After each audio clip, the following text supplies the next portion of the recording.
Halo semuanya, selamat datang dalam program Hard Talk, diskusi hasil riset dan diseminasi, kolaborasi antara Direktorat Riset dan Pengabdian Masyarakat dan Fakultas Ilmu Komunikasi Universitas Padjadjaran. Oke, pada episode kali ini kita akan membahas sebuah hasil riset yang telah dilakukan oleh dosen dan peneliti dari Fakultas Psikologi yaitu Ibu Sally Novita. Sebelum kita membahas tentang hasil riset beliau, ada baiknya kita berkenalan dulu dengan narasumber kita hari ini. Halo Bu Sally. Halo Ibu Zee. Apa kabar Bu? Baik. Baik, mungkin boleh perkenalan dulu tentang Bu Sally sendiri. Oke, terima kasih. Baik, nama saya Sally Novita. Saya adalah dosen dan peneliti di Fakultas Psikologi Unpad. Penelitian saya kebanyakan terkait di area psikologi pendidikan dan perkembangan, seperti juga hasil riset yang akan kita bicarakan berikut ini ya. Iya betul sekali ya. Ini judul risetnya adalah Asesmen Matematika Berbasis Teknologi pada Anak Sekolah Dasar ya Bu ya? Betul. Ya, ini menarik sekali. Boleh diceritakan sedikit tentang risetnya Ibu? Iya tentu saja. Jadi saya berkenalan dengan penggunaan teknologi pada bidang pendidikan ini beberapa tahun lalu ya, saat saya memulai postdoc saya di Jerman, itu di Leibniz Institute for Educational Trajectories in Bamberg ya, di Bamberg, Jerman. Jadi itu adalah sebuah institut penelitian Leibniz ya, salah satu yang terbesar di Jerman. Itu ada Max Planck dan juga kemudian ada Fraunhofer dan Leibniz gitu. Nah, di situ mereka memang meneliti tentang education dalam konteks longitudinal di Jerman. Nah, di situ ya, di salah satu ada bos saya ya bernama Cordula Artaud, itu salah seorang profesor Bildung riset pendidikan ya di Jerman. Itu sangat terkenal dan menjadi presidennya Leibniz itu. Pada saat itu dia mendiseminasikan tentang satu buku berjudul The Race Between Technology and Education. Jadi memperlihatkan bahwa teknologi itu berkembang sangat pesat gitu ya. Apakah pendidikan kita mampu mengikutinya? Begitu kira-kira pesannya dari situ. Jadi dari situ saya mulai melakukan berbagai riset tentang penggunaan teknologi dalam pendidikan. Gitu. Oh, jadi awal ketertarikannya dari buku tersebut ya? Dari buku tersebut dan juga dari karena saya bekerja di Leibniz itu ya, dan datasetnya memang dataset kita membuat penelitian itu menggunakan komputer gitu.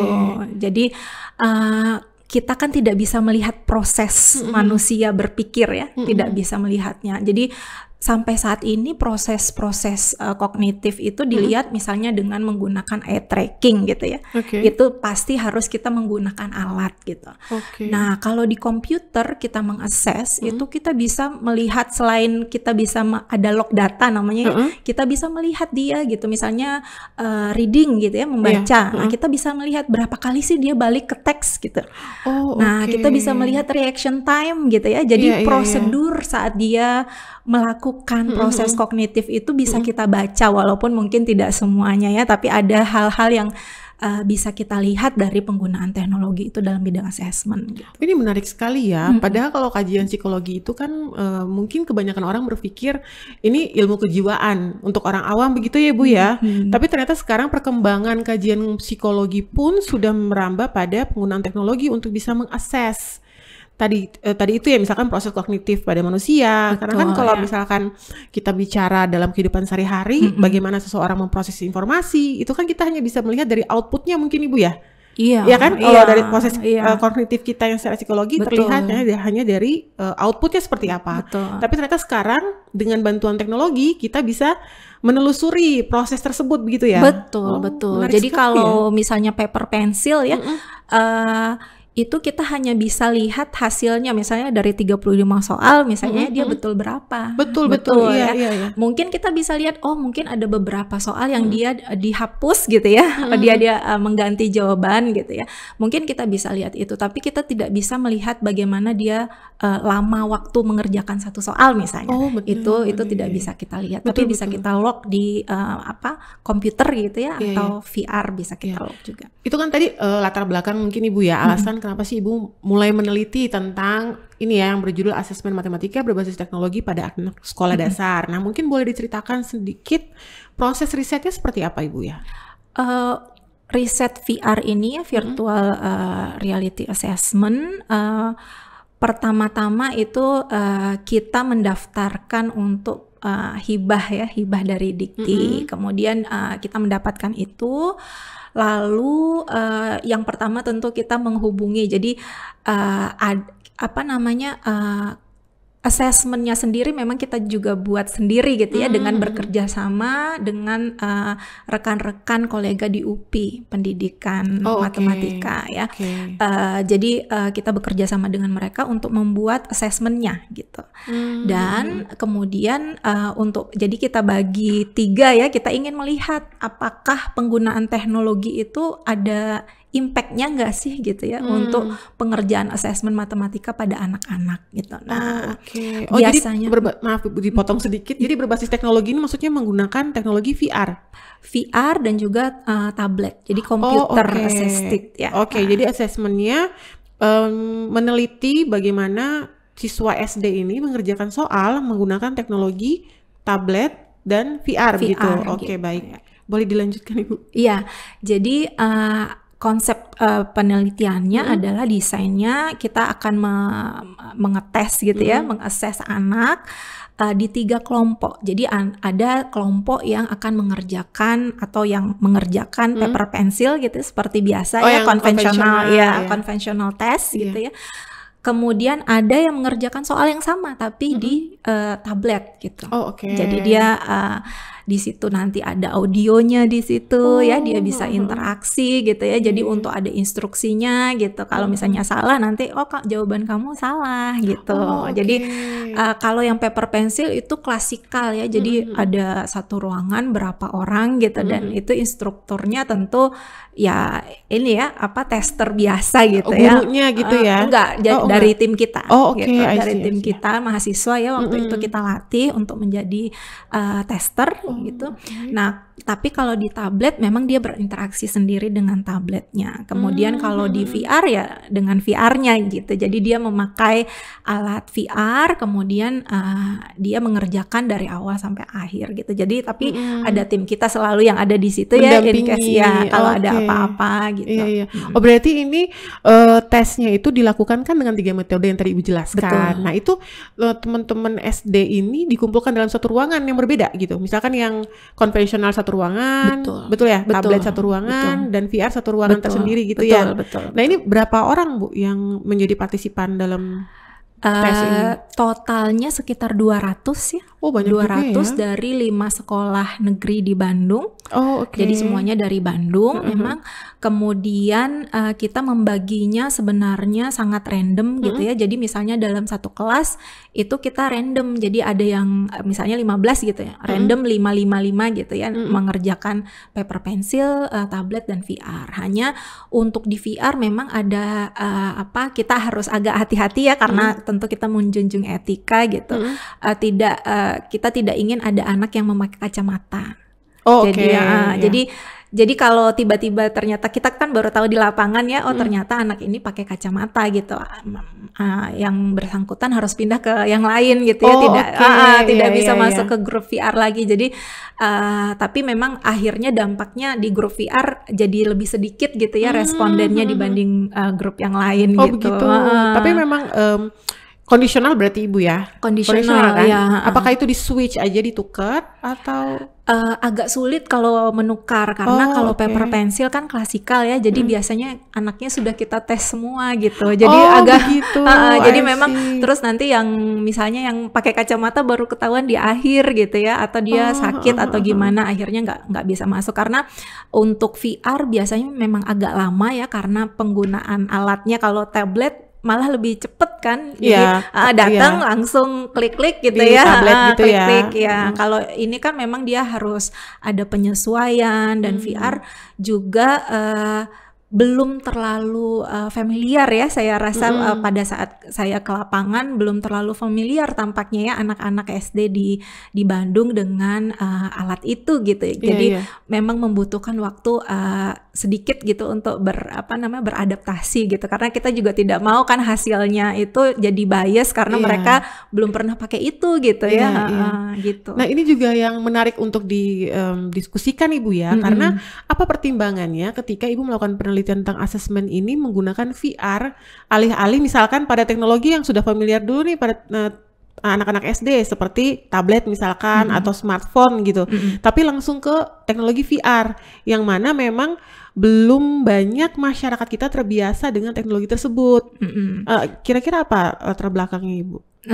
Jadi gini, kalau berangkat dulu dari masyarakat kita ya, saya merasa kalau masyarakat Indonesia digital awareness-nya cukup tinggi ya. Jadi kalau di sini itu penggunaan QRIS ya, Gojek dan seterusnya, ini menyebutkan merek ya, itu sangat sudah biasa ya.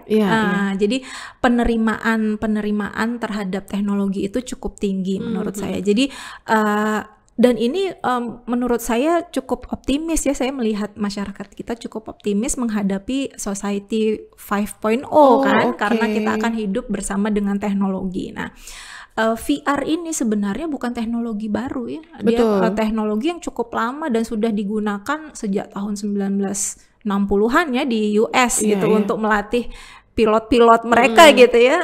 Jadi dan sekarang ini cukup happening gitu. Nah, menurut saya walaupun permasalahannya mungkin adalah alatnya masih cukup mahal ya.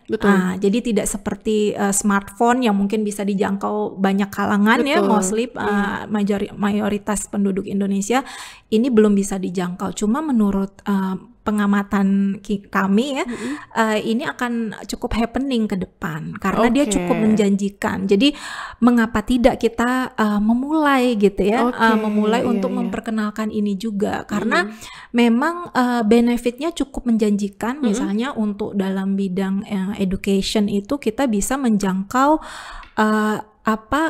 lingkungan-lingkungan yang tidak mungkin kita jangkau di di dunia nyata gitu ya. Misalnya discovery planet gitu ya, atau discovery kerajaan apa gitu ya. Jadi ini cukup menjanjikan gitu. Dan untuk juga misalnya berkaca juga dengan pilot-pilot Amerika itu ya, kita bisa melakukan training misalnya sesuatu yang kalau kita lakukan di dunia nyata mungkin ada high risk gitu ya, ada resiko yang tinggi gitu ya, kekhawatiran apa gitu ya. Kalau VR itu bisa effectively di-reduce gitu ya.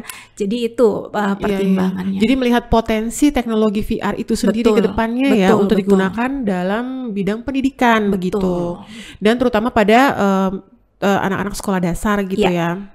Tapi sejauh pengamatan Ibu sendiri di dunia pendidikan dasar, khususnya di Bandung ya, kita tidak bisa bicara mungkin Indonesia, tapi khususnya di Bandung yang Ibu lihat penggunaan teknologi itu sudah sejauh apa Ibu untuk kegiatan belajar mengajar? Khusus untuk VR ya maksudnya ya? Kalau berdasarkan pengamatan saya ya selama pengambilan data memang, dan hasil data kita juga menunjukkan itu gitu, bahwa anak-anak walaupun mereka melaporkan ya secara kuesioner gitu ya, ada data menunjukkan mereka lebih prefer untuk menggunakan VR daripada tablet gitu ya. Karena eye catching ya mungkin ya, teknologi itu sangat menarik gitu buat anak-anak. Justru mereka yang misalnya mengerjakan paper pensil atau tablet itu minta ya, kok kita nggak mengerjakan dengan yang itu juga gitu. Tapi hasil skor menunjukkan memang grup yang menggunakan VR itu skornya lebih rendah gitu. Lebih rendah karena apa? Karena asumsi kita yaitu tadi ya, mereka kayaknya sebenarnya membutuhkan waktu yang agak lebih lama untuk beradaptasi dengan alat itu gitu. Jadi alatnya memang menavigasi gitu ya. Terus mungkin ada juga namanya juga baru ya, pengembangan aplikasi gitu ya. Mungkin ada juga dan anak-anak juga tidak tepat gitu. Ini kan harus pakai stick ya kita ya untuk misalnya memilih A gitu ya, harus di stick gitu. Nah itu kurang pas di tengah, itu dia nggak mau gitu. Jadi lama gitu ya, suka ada masalah itu gitu ya. Jadi lama berapa kali diklik baru bisa gitu ya. Nah beda dengan tablet yang mungkin ya sudah lancar gitu ya. Sentuh-sentuh gitu ya Bu ya. Jadi makanya kita juga melihat terdeteksi ya reaction time untuk bekerja di satu item itu lebih lama di VR. Ya karena mungkin ada permasalahan itu. Juga ada juga anak-anak kita mengetesnya 3 grup ya, kelas 2, kelas 4 dan kelas 6 sesuai dengan kurikulum Merdeka Belajar ya. Nah itu semakin tinggi kelasnya tentu soalnya semakin sulit ya, dan mereka butuh untuk coret-coret ya. Betul. Menggunakan VR agak susah untuk coret-coret ya. Jadi mereka harus gini dulu ya, buka dulu ya alatnya. Bener.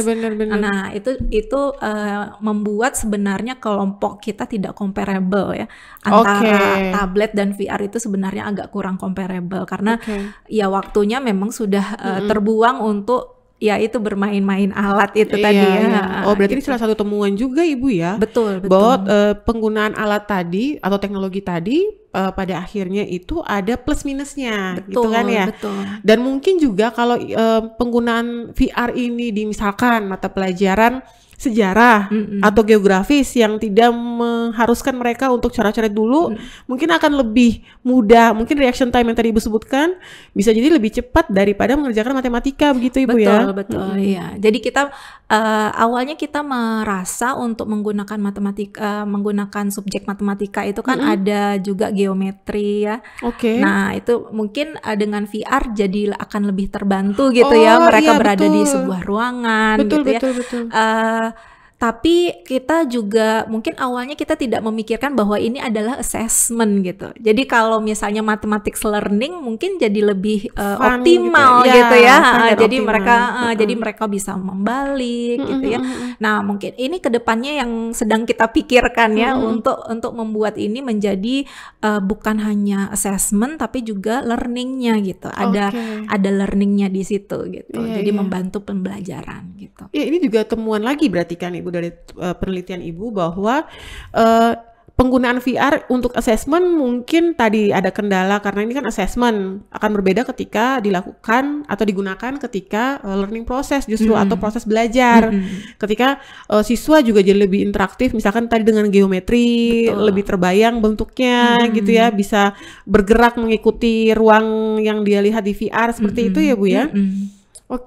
Nah terkait dengan temuan tadi, beberapa temuan tadi yang bisa Ibu, tadi kan kita sudah mendengar bahwa ini karena subjeknya matematika, bisa jadi kalau asesmennya mata pelajaran lain mungkin akan lebih bagus skornya begitu. Lalu ada adaptasi ya, adaptasi dengan teknologi yang membutuhkan waktu karena tadi anak-anak SD ini belum terbiasa dengan teknologi VR begitu ya Bu ya. Tapi untuk pemilihan ini kan ada dari 5 sekolah negeri di sekolah dasar negeri di Bandung gitu ya. Pemilihan sekolah dasarnya tuh berdasarkan apa Bu? Apakah berdasarkan karena sekolah-sekolah ini punya pendekatan teknologi yang lebih canggih daripada yang lain atau bagaimana? Sejujurnya tidak ya. Jadi bukan karena kita tidak melakukan survei dulu ya kalau itu pertanyaannya. Tidak ada survei awal apakah sudah dilakukan apakah anak-anak sudah pernah melakukan assessment dengan VR dan seterusnya. Sekolah-sekolah ini kebetulan bekerja sama dengan kita ya di penelitian-penelitian terdahulu. Jadi dan mereka yang mengatakan siap gitu ya untuk jadi karena waktu itu masih ada sedikit pandemi ya. Jadi ada juga yang waktu itu masih belajarnya cuma setengah hari gitu ya. Nah yang seperti ini kan agak sulit ya kita untuk melakukan pengambilan data. Sementara kita punya target gitu. Jadi 5 sekolah ini memang yang pertama mereka sudah pernah bekerja sama dengan kita gitu ya, dengan Fakultas Psikologi, kemudian mereka juga siap gitu untuk melakukan itu, karena beberapa sekolah lainnya ada yang ya belum siap gitu ya. Jadi karena mereka ya dengan berbagai macam ini ya kendala ya, apakah karena pandemi itu tadi, terus mereka memang belum bisa menerima ada apa kegiatan lain selain kegiatan belajar mengajar dan seterusnya gitu. Ya, oke, itu beberapa pertimbangan ya dalam pemilihan sekolah. Nah, kalau begitu dari temuan ini kan saya membaca di sini ada hasil analisis ya Ibu ya terhadap kegiatan asesmen yang dilakukan pada 3 kelompok yang berbeda. Betul. Nah, mungkin bisa diceritakan simpulan atau hasil dari analisis tersebut? Ya.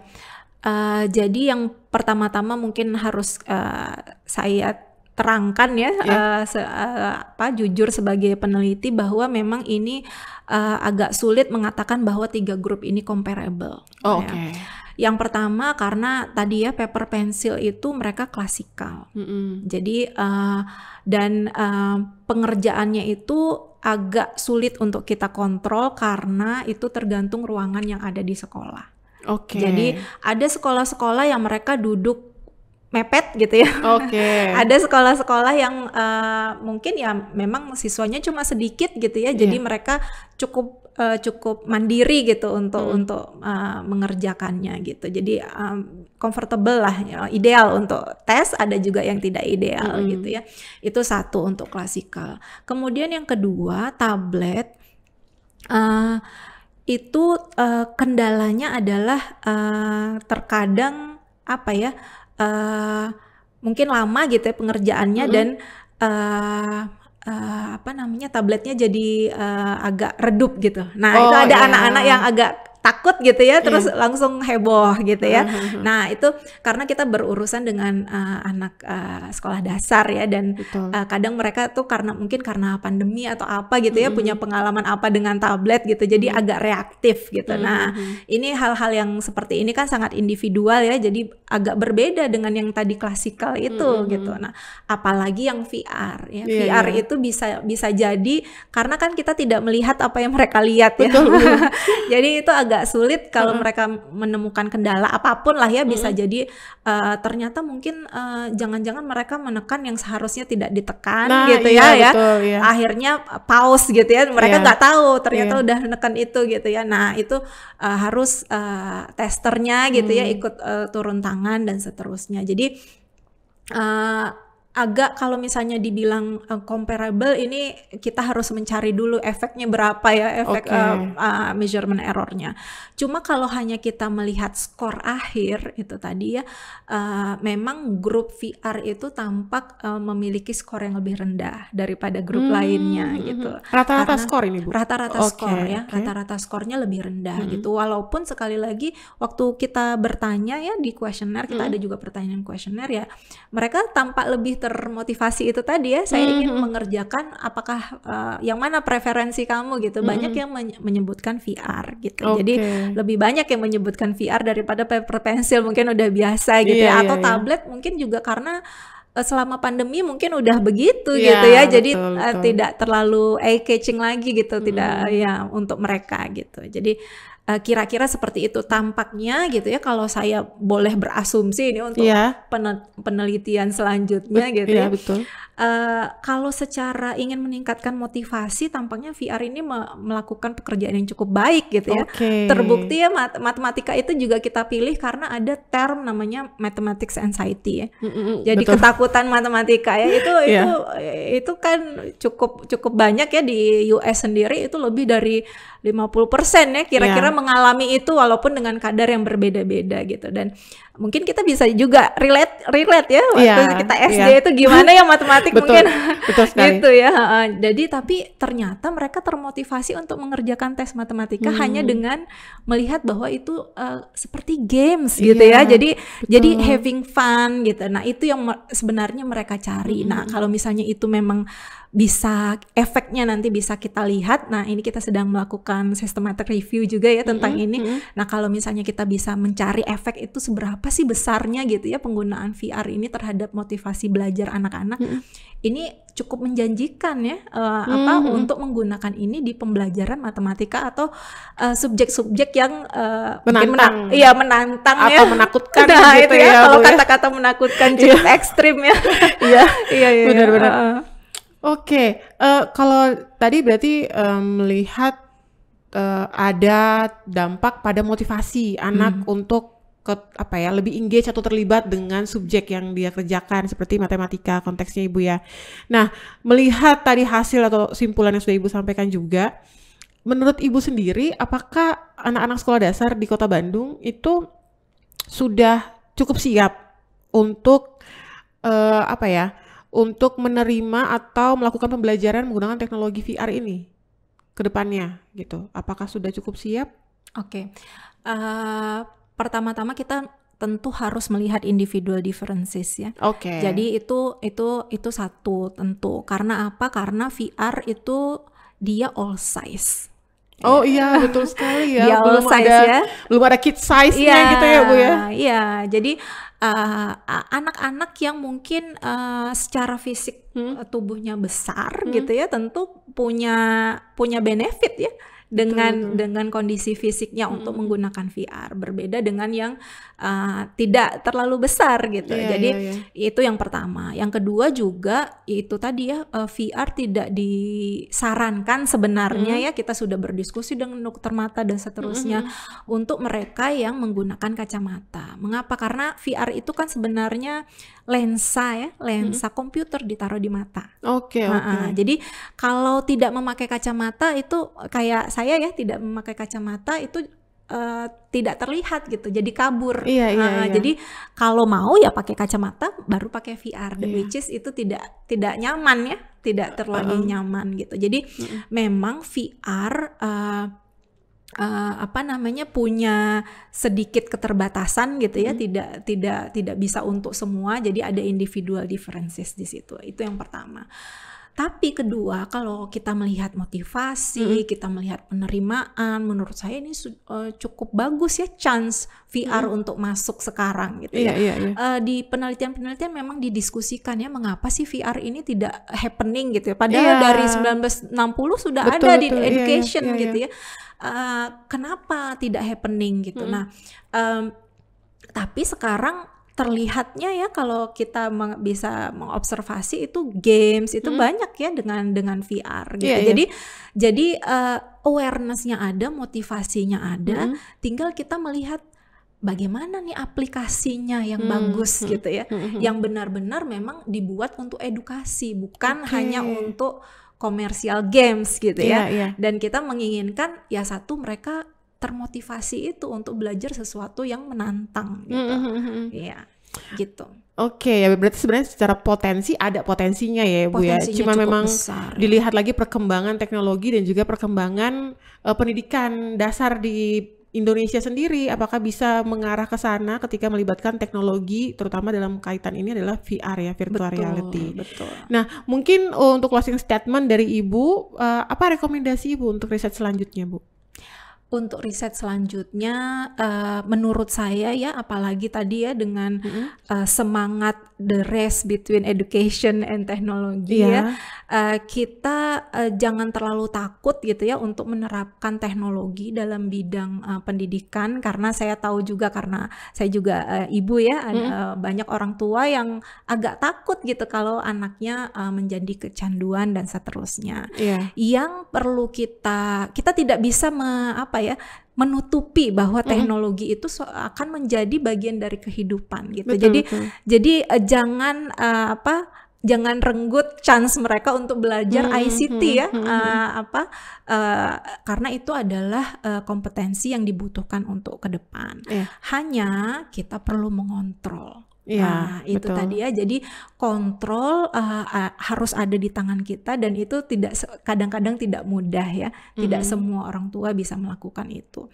Nah, terutama untuk guru-guru ya, saya melihat chance guru-guru Indonesia untuk mempelajari teknologi itu cukup besar ya, apalagi kita juga sudah melihat komitmen Dikbud gitu ya, saya melihat di PAUD sudah ada komputer besar gitu ya, memang sudah diberikan gitu oleh kementerian gitu, supaya ada pembelajaran dari guru dan menggunakan teknologi itu. Jadi memang perjalanan edukasi dan perjalanan masyarakat nanti akan ke arah teknologi gitu. Jadi kita harus bersiap, kita harus mempersiapkan anak-anak kita juga untuk nanti bisa mengendalikan itu gitu. Jangan menjadi yang dikendalikan oleh teknologi. Waduh, gitu. ini closing statement yang sangat menarik ya, Ibu. Dan memang tadi seperti yang sudah disampaikan juga, bahwa tantangan untuk riset selanjutnya adalah pada bagaimana kita meneliti atau mempelajari dampak atau efek dari bagaimana pendidikan dan teknologi ini bekerja sama atau berkolaborasi di masa depan. Dan dari hasil penelitian ini juga kita bisa mengetahui bersama-sama bahwa ternyata teknologi VR yang mungkin sekarang masih tergolong mahal, ini punya potensi yang sangat besar untuk meningkatkan motivasi anak untuk mempelajari subjek-subjek atau mata pelajaran yang sulit atau mungkin menakutkan gitu ya. Dan harapannya ke depan pendidikan dan teknologi ini bisa sejalan beriringan bersama untuk kemudian membantu anak-anak mendapatkan pendidikan secara optimal dan berkualitas. Mungkin begitu ya Bu Sally ya. Iya. Ini sebuah riset yang sangat menarik, dan terima kasih sudah mau berbagi dengan kami pada kesempatan kali ini. Cukup sekian untuk episode kali ini. Sampai ketemu di episode selanjutnya. Terima kasih.